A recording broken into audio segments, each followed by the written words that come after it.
To start off with, can I get you to explain what Well, Well, Well is all about? Well, well, well is about assumptions, being young, feeling trapped, wanting to let loose, I think. For me, anyway. And I love the video for this. Thank you. How much fun was it to do? It was extremely fun, and I was conscious of wanting to make it fun.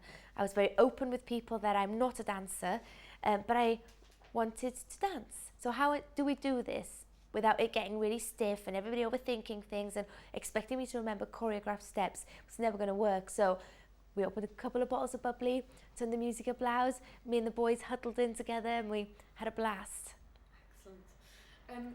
Do you think of it as a comeback single? I'm aware that people will consider it as a comeback single, but I'm not so fond of the idea of it being a comeback.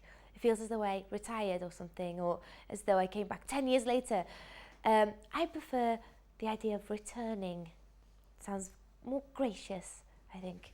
I was a little bit worried we might have lost you for a while because there were rumours that you were going to chuck it all in. Really? I like that. Bit of mystery, yeah? Creating a bit of a controversy thing. I don't know where all they come from, to be honest, but all the same, I'm here. Were you tempted to ditch it? Kind of go out on a high, really? Because, I mean, your last album did so well, and as a debut, it was phenomenal. Yeah, I was very proud to debut that way. That being said, there are things I really do still want to achieve. And they are very private, the little private secrets that you keep to yourself about your dreams and aspirations and who you want to become. It really just wasn't about the snapshot for me, the moment in time, take the success and run. I am here for all different reasons, I think. So how does your new album kind of compare with your debut album? I'm probably not the best person to talk about how album one would compare with my second album. I would feel as though I was too self-aware of my change as a person. I don't really do music as a hobby. I don't do music as playtime. I don't do it to look for success. I do it because it's my life. And whether I am confident enough to look at my life, do any of us really look at our lives? Don't we just carry on? Don't we just not look back? So for me, I don't know if I'm ready to look at my life just yet. I think I'll look at my life when I'm 50 and look back over 5 or 6 records and say, wow, haven't I changed? Right now, I'm maybe too afraid. I'm doing what I'm doing and I'm doing it confidently. Do you feel that you therefore feel that you put a lot of yourself into your music? Yeah, I find that quite a foreign question. I get it all the time. How much of you is in this music? I'm like, I am my music. There is no separation. How much of you, Duffy, is the real person? And I'm like, wow.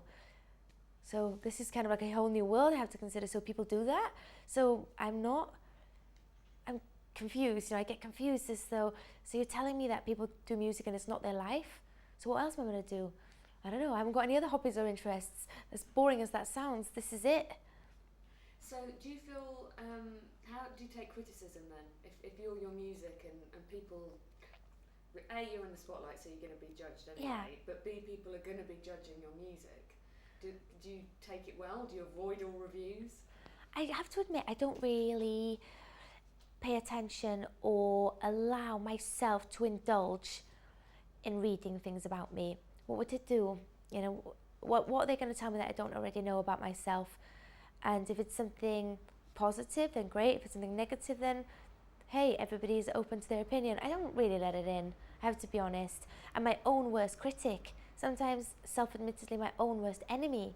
So you'd have a hard time being tougher on me than I am on myself. It sounds like you're keeping yourself very sane. You think so? Yeah. Wow. Is that like a struggle? Is it a thought? I mean, you're like, all right, I'm this, I'm doing this, this is me. Like, that's very confident and secure, I guess. A lot of people that we interview aren't. Really? Yeah. I know what I want. I know what this is all about for me. It's just a game. I'm playing a game. And this is what life is. Life is just a game. We can take it too seriously sometimes. We can overthink things. We forget to enjoy. We're just playing parts in this huge fantasy world. You can be whatever you want to be. You can choose whichever life you choose. There are so many pathways. There's a version of myself out there that's full of fear, that doesn't know what she wants. There's a version out there that's decided to not allow myself to be fearful, and who has decided to focus on what I can achieve, what is real and right for me. Ever seen the film Sliding Doors? I thought it was the most poignant thing I'd ever seen. You know, for a kid, I was only like 18 or something when that came out. I thought, now I get it. They're the options. Yeah, I do like that film. That's a chick flick though, yeah, right? It really is, yeah. I don't think so. I read that you struggled a little bit with fame and people knowing who you are. Did you go through that? I've never really struggled with fame. Fame is like a flag which just announces to yourself that you have crossed over and you are well known. So for me, I never struggled or ever felt that that was out of the ordinary. I came from a small town where everybody always knew me. You know, I couldn't get into trouble. I couldn't get away with smoking behind the bike sheds without the school caretaker telling my mum. So life has always been under a microscope for me. So I don't feel as though fame is anything that feels any different, to be honest. What are fans like when they recognise you? Are they nice and friendly? You must get stopped for autographs. I have a different bunch of fans, so you never know. I sometimes think that I'm in a restaurant and nobody will know me, and then suddenly I'll get a 50 or 60-year-old couple acknowledging that they own the record and they listen to it in their car. So I don't really know. And then another moment I can be on the streets and a 7-year-old girl will come over. So it's hard, you see. I'm not Metallica, so I don't look out for people in leather jackets and say that's who is responding and that's who is enjoying what I do. It's very difficult for me. That's why, you know, if at all it was overwhelming, it was because it was so many different aspects of society that were responding. I couldn't gauge it at all. I couldn't if I tried. Can we talk about fashion? Let's do it. Because I do like the outfits you wear. How would you describe your style? Bespoke. I think if I had to describe my style, I'd say bespoke. I struggle to find things that fit. When I meet people, they think I'm going to be 6 foot tall, but actually I'm 5'2", and I have incredibly small feet, admittedly, because I can't find shoes that fit. So I always have to make things work for me. I end up cutting jeans in half. I have to go to find very small old lady clothes from the 1950s that seem to fit. So I like to be creative because I live in my own head so much that if I don't have things to live three-dimensionally, gosh, I think I would be quite stuck. So it's another expression of kind of creativity in yourself. Yeah, I need to live outside myself because I live too much inside myself sometimes. Do you have anyone that inspires you fashion-wise? My mum was a big inspiration for me fashion-wise. If I think about her when I was a little girl, she always had pearl earrings on. Actually, this outfit, I'm not gonna lie to you, I just left my pearl earrings at home. But my mum always wore cashmere and always, she used to lie in the bath so her jeans would be skinny. Before the time that jeans were worn as skinny jeans, if you like. Always wearing heels, she'd clean the house in heels. Listen to Genesis on MTV. So, yeah, I have really great memories of her. And she was very, I don't want to say sexual, but there was something sexual about her in a non-contrived kind of way. She was sexy, put it that way. Okay. Yeah. And your hair is a bit of a trademark. Does it take long to do? Have you got it down to an art? Do you need help? I am admittedly a bottle blonde. In recent months, that's the only bottle I've hit. You know, I haven't had the enjoyment of going out and getting drunk, so the only thing I get to do that's any sort of chemical involves my hair dye. So yes, eyebrows are a giveaway. But I think with black hair, I feel like a blonde. I just feel like a blonde. What that says about me, I just don't know. Well, it suits your colouring, doesn't it? So, I mean, how about the kind of bounce that you usually have as well? Does that take a while to do? No, it's all kind of like 5-minute stuff. It's not a big ordeal. That being said, I have long hair because my mum, this sexy goddess that she was, decided, because she had short hair in the 80s, a little bit like a sort of Marilyn but red, really kind of curly. She decided that it would be really cool to cut myself and my sister's hair at the age of 6, and we were just so upset. You know, we had this sort of bowl haircut, and so for me, having hair makes me feel good. like I've arrived somewhere. I'm no longer the little kid at school with braces and short hair. Thanks, Mum. I've got a few more random questions for you. What did it feel like collecting the Grammy? The Grammys was a wild time. There's a little inside thing in the music industry that awards come around February, whether it be in France, whether it be in Germany, whether it be in America and the UK. It was generally a whirlwind at that time, and I seem to remember just picking things up. It was like from one post to the other. But I have to admit, there is a huge esteem about the Grammys. I don't know if, as a young girl from Wales, I really knew what the Grammys were.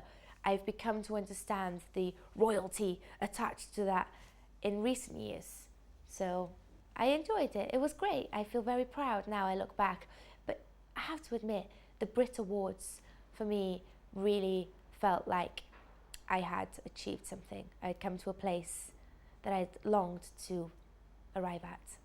It's a kind of like hometown recognition in a way, whereas the Grammys are like this part Hollywood. of the world. Yeah. The Grammys felt like Hollywood, and I think the Brit Awards felt as though I had been accepted at home, and I, for the first time, realised I was live in my family's living rooms.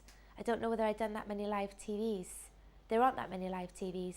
So there I was, while they were opening bottles of champagne and screaming on the television at home. That was cool. And did you actually get a daffodil named after you? Yes, I have a daffodil named after me called the Daffodil. 10 points for imagination on their behalf, but it's a real honour. And actually, around that time, I was doing a lot of stuff with the Teenage Cancer Trust. Roger Daltrey, the champion, who was always pushing it forward and doing great stuff. They've got a ward now down at the Royal Marsden. And so for me, I donated the proceeds to the Teenage Cancer Trust. So if anybody ever dabbles in a Daffodil, just know that when they bloom in spring, that helps a young teenager recover from cancer, and it's doing great work outside of the Chelsea Flower Show. Brilliant. If that makes sense. Yeah, it did. Final couple of questions, because we've got kind of Christmas coming up. What's a typical Christmas for you? Is it a family affair? I don't have a typical Christmas. I wish I did. I don't think you have a typical Christmas until you get later on in life, where you have your own kids and your own family. I'm in that in-between bit where I don't know really where I'm going to be. Last year we were in France or wherever. So yeah, it's Christmas is a holiday, actually, a time to break. But I don't know if I'd call mine traditional just yet.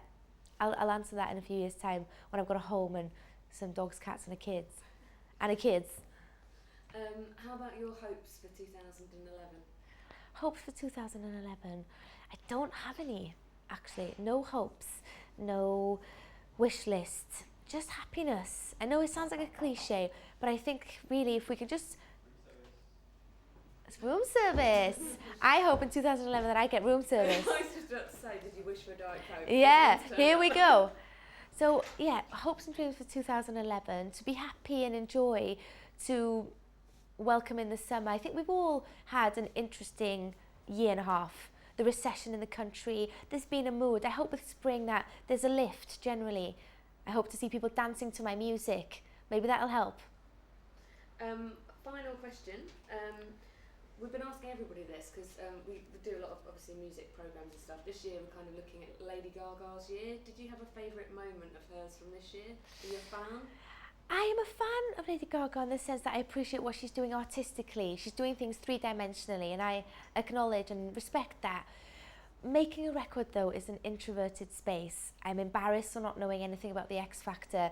I don't really know anything about Glee when I go to America. So, admittedly, I don't know if I was really present for that.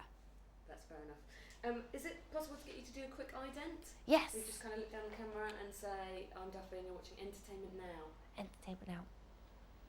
Hello, I'm Duffy and you are watching Entertainment Now. Brilliant. Cool. That's perfect.